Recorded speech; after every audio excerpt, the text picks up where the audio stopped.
Hey guys, Joe Madden here, the Joe Madden Sports Podcast. I'm joined by such a good friend, former Astros pitcher Mike Gallo. Mike, how's it going?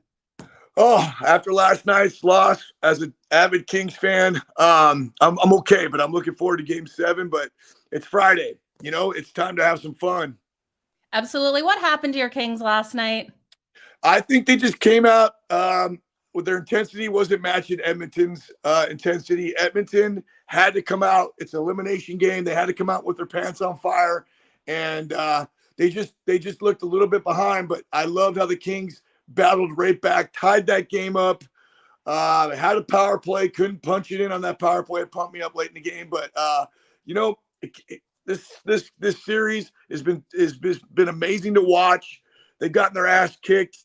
My Kings they got destroyed in games. What is it, 2 and 3, and they battled right back to Long story short, Game 7's tomorrow, and I'm jacked up. Game 7 is definitely going to be an excellent one. Mike, what do you want to see out of your Kings to get the win? So what I want to see specifically, the same intensity they had up in Edmonton, Game 5. I want to see that intensity. Put the puck on the net. Mike Smith, God bless him. I remember the Kings lighting up that light against him when he was in Phoenix. This goaltender is old. He's not as good as Johnny Quick. Johnny Quick's old too, but he's got 2 cups. Yeah. Long story short, I just think Mike Smith is just a big block in the net. He's not quick enough.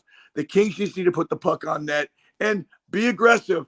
You got to hit these guys. If you don't hit them in the mouth, they're going to take advantage of you because Edmonton's feisty like this. Don't take stupid penalties either because they know Edmonton's power play is pretty dirty. So I just think they need to match the intensity and we'll be all right.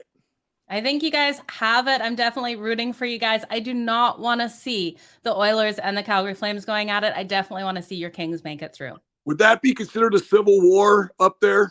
Battle of Alberta. We definitely do not like each other up here. Oh, my God. And I did talk to you a little bit ago about this. As a Kings fan, I will be getting with a buddy of mine that has a good passport. And I don't know about the COVID restrictions, but if the Kings do get past the vaulted, or I shouldn't say vaulted, but they expected to win Edmonton Oilers before this series even started. I was here and saying, oh, Edmonton's going to kill the Kings in 5. I'm like, no, this game's going 6 or 7. But back to this point, I will be coming up to Calgary. If the Calgary can do their job as expected and the Kings do their job, I'm going to go to my first Calgary Flames hockey game up in Calgary. I'm planning on it. Well, I'll be there right beside you, Mike. It'll definitely be a great time. I hope it happens for sure. Calgary has to close out Dallas as well. That has to happen tonight. So I can see it happening for sure. I'm so glad to have you here. It's been a hot minute since we have done a show together, Mike. Let's hear. People don't know everything about you. Let's hear about your time with the Astros. You got drafted in 99, got called up in 2003, World Series in 2005. Yes. I felt like I've had 3 different lives all wrapped into one right now. I was the college baseball player. Then I was the professional baseball player. And now after baseball, I distribute some of the best and finest alcohol, wines, and spirits that everybody drinks in the country and in the world now. So if you have a question about tequila, Irish whiskey, some good Napa Valley wines, you let me know because that's my life now as I sell booze. But overall, yeah, I mean, playing in the big leagues for those 3 years, it seems like a little blip. But one thing that Major League Baseball taught me, or baseball in general that taught me, was adversity. You're going to get your ass kicked. How do you come back from getting your ass kicked? Are you going to bury yourself, or are you going to come back stronger? And that's the way I've kind of lived my life, where, you're going to get knocked down. How do you get back up? And when do you get back up is how you're going to determine how your life's going to go. So, I was a little lefty, 5'11". I lied and said I was 6 feet tall on my baseball card, but I weighed about $175. Yeah, with my cleats on. But now I'm a true 190 from all the retirement beer drinking I'm doing during these hockey games. But overall, just being able to experience the World Series and hailing from Long Beach. I played baseball at Long Beach State, so they're having a tough year this year. They may not make the playoffs for college baseball, but they got these cool Nike lids, and I Those are sport them awesome. whenever I can, and they kind of match my Kings jersey, so it's kind of cool.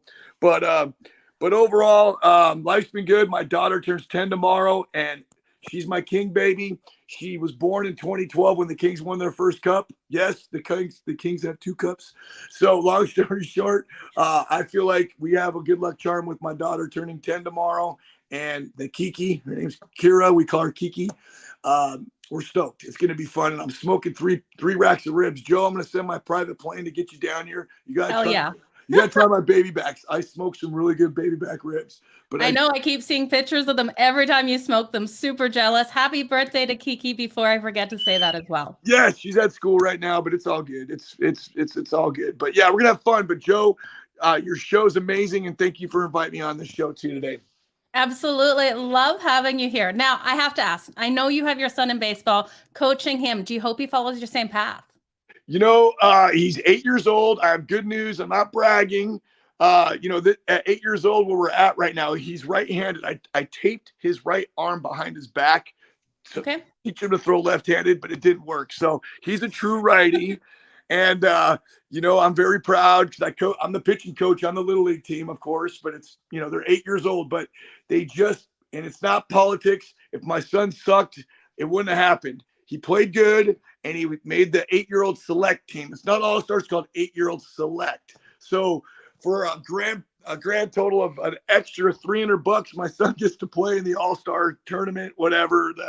So we're gonna have some fun. The championship will be in Price, Utah. It's a dump, but whatever. It's gonna be in Utah for the championship. But yeah. So he likes to pitch. So it's getting there. It's a work in progress. He's not going to play baseball year round because I'm against baseball. This throwing motion year round is no bueno. It's no good.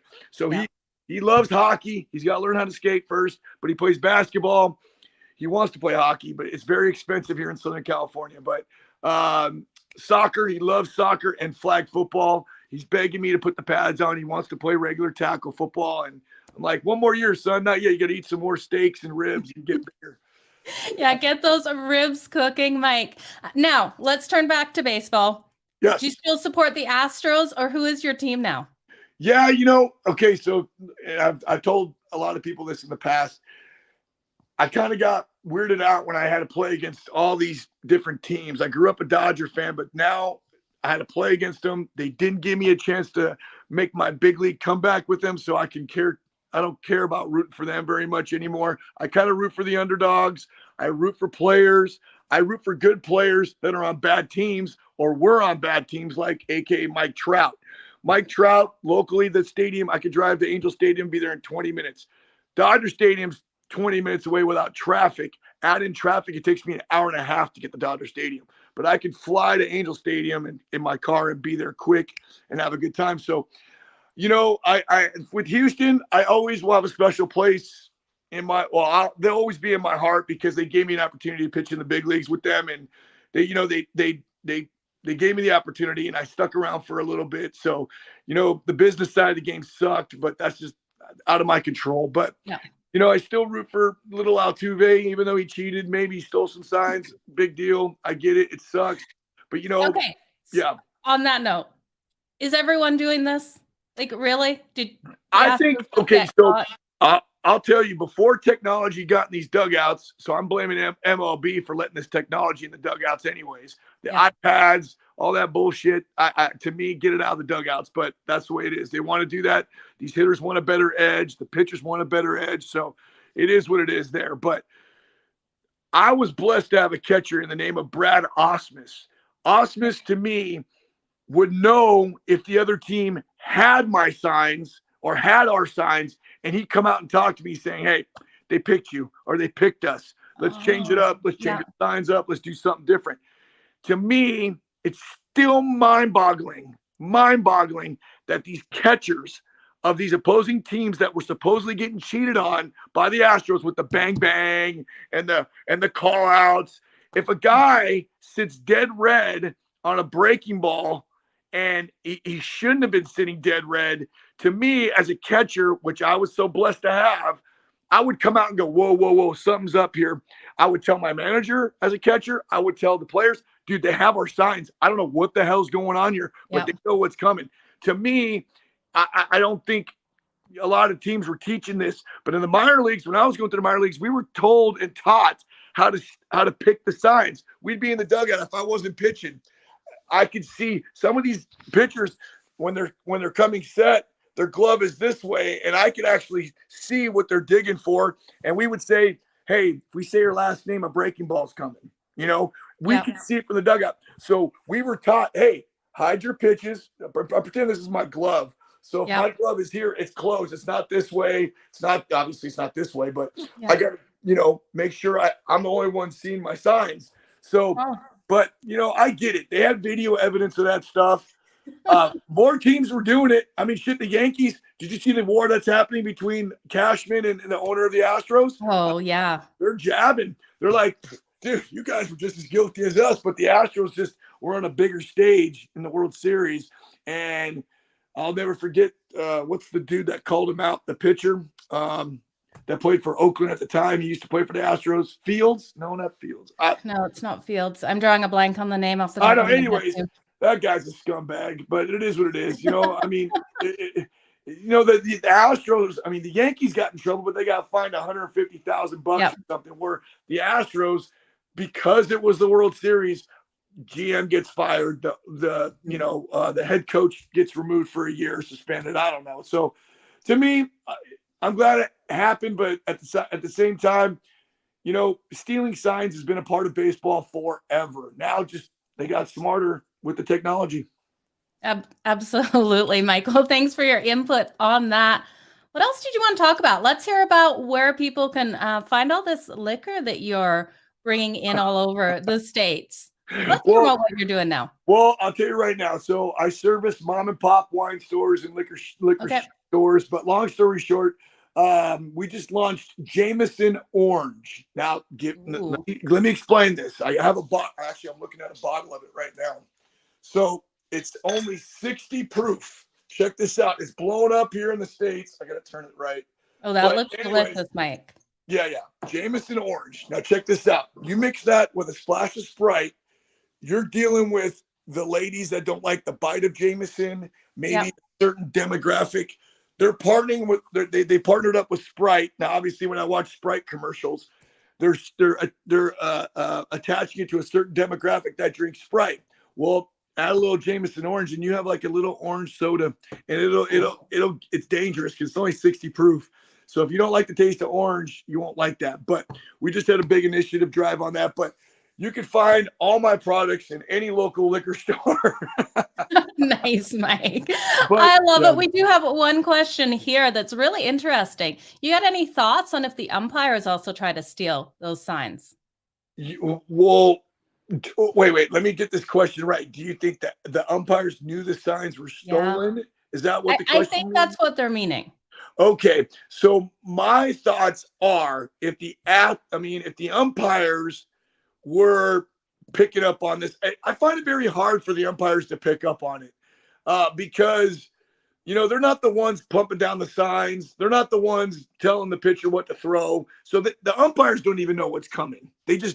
So to me, I don't think the umpires are aware of what their job is, just to call balls and strikes. And if you're out or safe. So I don't think the umpires had any kind of power to say, hey, you're banging on a trash can every time a curveball's coming. I don't know if they were tuned to that, but a good question though. So no, I think what it comes down to is pure awareness of knowing your surroundings. If I'm paying attention to the other dugout and I'm hearing a bang bang on a curveball or any kind of bang bang on certain pitches or a whistle that's really high pitched when the pitch is coming or right before the pitch is coming, I would start to raise my awareness up because to me, in the game of baseball, someone's always going to try and cheat. It sucks, but whether it's the littlest, tiniest of cheats or the biggest of cheats, I mean, it's going to happen. Anybody that can get an edge, they're going to try without getting caught. And that's my general opinion. Shit, I remember a guy on second base would lead off and peek in on the catcher signs, And if he saw a breaking ball happen on the one of the signs, if he let off with his hands, on his knees, that would be a sign to the hitter that, hey, shit, a breaking ball's coming. Yeah. And if he was leading off with one hand on his hip, that means a fastball's coming. We were doing this stuff in the minor leagues. I mean, it's stealing signs has been a part of the game forever. It just sucked that they used technology to do it. Yeah, absolutely. Let's turn to the NFL. Green Bay Packer fan. I got to get my. What do you think of the schedule? I got to get my Packer gear on. No, it's all right. I'm stoked. I mean, the Packers, obviously, look, I tip my cap to everybody in the NFC North, Vikings, Lions, Bears. The thing is, with Aaron Rodgers coming back, I know everybody's saying they don't have a wide receiver. I'm not worried about that. Aaron Rodgers can pretty much throw a pass to himself, and that Packers can win. Let's be honest. Aaron Rodgers is the reason why some of these wide receivers are so good. And that's what a lot of people – this is why I'm so I'm pounding my brain. I know you got to get paid, but why would you go from an MVP quarterback to a quarterback that hasn't really done much except for, but he never had Devontae Adams. And I'm speaking of Carr. I know it's his college teammate. I get it. But you're going to – and Vegas is probably a little bit better place to play than Green Bay. I get that too. You don't have to worry about freezing your ass off. But overall, God bless Devontae Adams and getting paid and going to be with his college teammate. But mark my words, the Raiders aren't going to win a Super Bowl with Devontae Adams. I shouldn't say with Derek Carr. But backing up to this schedule, Packers play in the NFC North. It's their division to win. I'm not worried about that. As for the Rams locally here, my dad's a big Rams fan. He's calling back-to-back titles already. He's like, I go, yeah. Well, the Rams come back to Lambeau this year, and I was at Lambeau when the Rams came in last year. Yeah. And Packers did their business. They handled it. Now the Packers just got to win in the postseason. It's like a dagger in my heart, my throat, because they can't. How do you lose the number? I don't want to talk about it anymore. But we're not going to talk about that. One last question. Yeah, but the Chargers, Herbert, they're my dark horse. With that quarterback and that team, the AFC West is crazy. I think the Chargers, and I'm being a local guy here, but the Chargers are going to be in that fight. They'll be in the playoffs. They most definitely will. They're going to have a phenomenal season. Any sleepers that you're seeing in the MLB that you think we should watch out for? Anyone coming up from college that we should really take notice of? So are you talking about players? I'll give you a player that's coming up. Now, honestly, he made his major league debut yesterday for the Dodgers, the Pirates. I'm drawing a blank. I was reading about this kid. He was a top prospect. He pitched against the Pirates yesterday, and forgive me. Now, granted, I'm only paying attention to local teams right now. I'm going to do my homework as the season goes on about some other kids that are going to be getting up there. But I want to talk about this kid down here in Angel Stadium, Detmers. He throws a no-hitter against Tampa Bay. Tampa Bay's not a bad team. This kid throws a no-hitter. 9 innings, no hitter, and basically only strikes out 2 guys. That means that defense behind him had to play a lot of baseball, field those ground balls, get those pop-ups, whatever. Detmers for the lefty for the Angels, to me, is a kid that's going to show a lot of things. He's only 22 years old, and by him throwing a no-hitter already, I have high hopes for him, and I have high hopes for the Angels. And I'm not even an Angels fan, but I'm rooting for those guys because they've never – brought in pitching. They've never focused on pitching. They try to skate by with some average pitching, and hopefully their offense would go with Trout and Ohtani, those guys. But my dark horse team this year is the Angels and Detmers for the player, because this kid, he can build off this no-hitter. Once you do that as a pitcher at the big league level, no one could ever take that away from you, and the confidence is just going to keep rising. So we'll see how it goes. I love it. Mike. Well, thank you so much for joining me here. Where can people find you on socials? I'm on Instagram more actively lately. Mike Gallo 45. That's my handle, I believe, on Instagram. Okay. And Twitter, I have to look at it real quick. Hold on. Where's my Twitter? I've got it right here. It's dirtbag98lbc. Yes. And I'm not really that too active on Twitter, but with Elon Musk coming back in, I might be doing a little bit more tweets. But in the meantime, I'm loving your show, Joe. Hey, and I know you've been hot on your picks. I'm hearing little rumors from our buddy Tony that you're doing real well. And as soon as they legalize sports gambling here in California, I'll be able to jump on and get some things going with you. But right now, I can't bet anywhere. It sucks. Oh, that does suck. Come on, California, get on board. Well, Mike, thank you so much for joining me here today. Really appreciate your time. No worries, Joe. We'll be in touch. We'll be in touch. I hope to see you up here in Calgary for the next round. Thank you, Yeah, Mike. go. Let's go. Let's go.